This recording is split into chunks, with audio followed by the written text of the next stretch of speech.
আজ দ্বিতীয় ধাপের আখিরি মোনাজাতের মধ্য দিয়ে শেষ হবে বিশ্ব ইজতেমার প্রথম পর্ব। বেলা 12টার দিকে মোনাজাত পরিচালনা করবেন তাবলিগ জামাতের শীর্ষ মুরব্বী ও কাকরাইল জামে মসজিদের পেশ ইমাম মাওলানা জুবায়ের আহমেদ। মোনাজাতে অংশ নিতে দূর দূরান্ত থেকে ইজতেমা ময়দানে জড়ো হচ্ছেন ধর্মপ্রাণ মুসল্লিরা। রেল সড়ক কিংবা হেঁটে বিভিন্ন অঞ্চল থেকে তুরাগ নদের তীরে আসছেন তারা। মুসল্লিরা বলছেন, ধর্মীয় মূল্যবোধ জাগ্রত করতে ও গুনাহ মাফের আশায় ইজতেমা ময়দানে এসেছেন তারা। 6 দিনের প্রথম পর্বের ইজতেমার প্রথম ধাপ 2 ফেব্রুয়ারি আখিরি মোনাজাতের মাধ্যমে শেষ হয়। আর প্রথম পর্বের দ্বিতীয় ধাপ শুরু হয় 3 ফেব্রুয়ারি থেকে।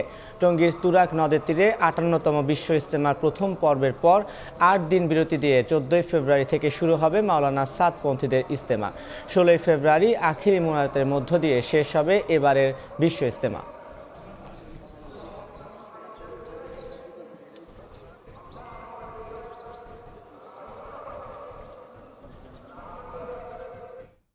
এ নিয়ে আরও জানাতে ইজতেমা ময়দানে আছেন সহকর্মী তোহা খান তামিম। সরাসরি যাচ্ছি তার কাছে। টঙ্গী বিশ্ব ইজতেমা ময়দানে কিছুক্ষণ আগেও বয়ান হচ্ছিল এবং এখন এই মুহূর্তে সকালে যে নাস্তার বিরতি সেটি চলছে।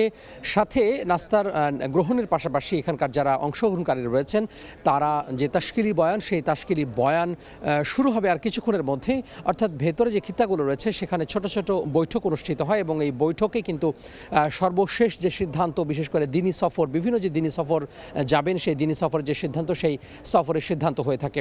আমরা প্রথম পর্বের প্রথম ধাপেও আমরা দেখেছিলাম, অর্থাৎ গত রোববার যেটি আখিরি মোনাজাতের মাধ্যমে শেষ হয়েছে প্রথম ধাপ, সেই ইজতেমাতে আমরা দেখেছিলাম যে প্রায় 1000-এরও বেশি দল বিভিন্ন জায়গায় তাদের যে চিল্লা বলা হয়ে থাকে তাবলিগ জামাতের ভাষায়, সেই চিল্লায় তারা বের হয়েছেন।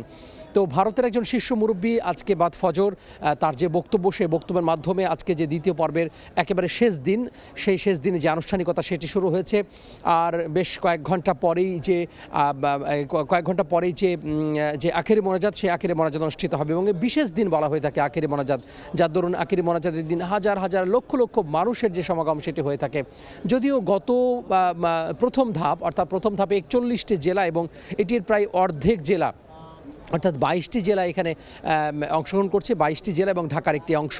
তো সেক্ষেত্রে বলা যায় যে 23টি জেলা, তো 23টি জেলা স্বাভাবিকভাবেই লোক যে সংখ্যা, অর্থাৎ অংশগ্রহণকারীদের সংখ্যা সেটি কিছুটা কম হওয়ার কথা এবং আমরা সেটিও মাঠ পর্যায়ে লক্ষ্য করছি।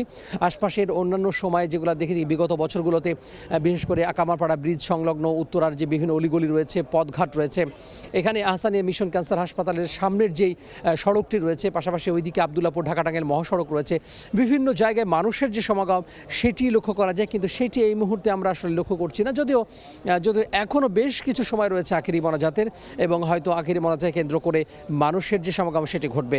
এর আগে প্রশাসনের পক্ষ থেকে আখেরি মোনাজাতকে কেন্দ্র করে নানা ধরনের যে প্রস্তুতি, সেই প্রস্তুতি গ্রহণের কথা তারা বলেছিলেন এবং তারা বলেছিলেন যে তারা চিন্তাভাবনা করছেন যে এই আখেরি মোনাজাতকে কেন্দ্র করে যাতে করে একেবারে বন্ধ না হয়ে যায় যান চলাচল, সেই বিষয়টি লক্ষ্য রাখার কথা তারা বলছিলেন। আমরা নানাভাবে কিন্তু আপনাদের দেখানোর চেষ্টা করছি, ত্রিমাত্রিক ছবির মাধ্যমে আপনাদেরকে বিশ্ব ইজতেমার যেই বিষয়টি সেটি দেখানোর চেষ্টা করছি। কখনো কখনো পাখির চোখে বিশ্ব ইজতেমার পুরো যে দৃশ্যটি সেটি দেখানোর চেষ্টা করছি। এর উদ্দেশ্য হচ্ছে যারা বিশেষ করে সশরীরে ইজতেমায় আসতে পারেন না তাদেরকেও কিন্তু এই ইজতেমায় অংশগ্রহণ করানো একটি উদ্দেশ্য। পাশাপাশি এখানে আমাদের যে ডিজিটাল প্ল্যাটফর্ম রয়েছে, সেই ডিজিটাল প্ল্যাটফর্মে কিন্তু বিভিন্নভাবে আমাদের সরাসরি সম্প্রচার, সেই সরাসরি সম্প্রচারিত হয়ে আছে এবং পুরো ইজতেমার সকাল থেকে একবারে সন্ধ্যা অবধি গত কয়েকদিন ধরে সেই পুরো ইজতেমাটি কিন্তু আমরা সম্প্রচারিত করে আসছি, যাতে করে দেশ বিদেশে যারা দর্শক রয়েছেন ইজতেমায় অংশগ্রহণ করতে পারছে না তারা কিন্তু এর মাধ্যমে তারা যোগাযোগ করতে পারেন, অর্থাৎ এর মাধ্যমে তার ইজতেমায় যে অংশগ্রহণ, সেই অংশগ্রহণটা নিশ্চিত করতে পারেন। তো সব মিলিয়ে বলা যায় যে এখন যে সকালে যে নাস্তা, সেই সকালে নাস্তার বিরতি চলছে, এরপরেই তাশকিলি বয়ান চলবে, তারপরে আবারও বয়ান শুরু হবে, চলবে একেবারে 12টা পর্যন্ত। তারপরে কিন্তু আখিরি মোনাজাত সেটি অনুষ্ঠিত হবে। তো এখানকার যারা অংশগ্রহণকারী রয়েছেন, তাবলিগ জামাতের কর্মীরা, সাথী ভাইরা রয়েছেন, তারা মুখিয়ে আছেন আখিরি মোনাজাতের জন্য।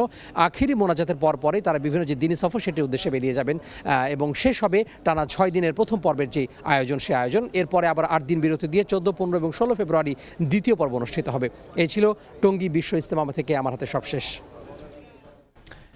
এতক্ষণ সরাসরি যুক্ত ছিলাম টঙ্গীর ইজতেমা ময়দানে।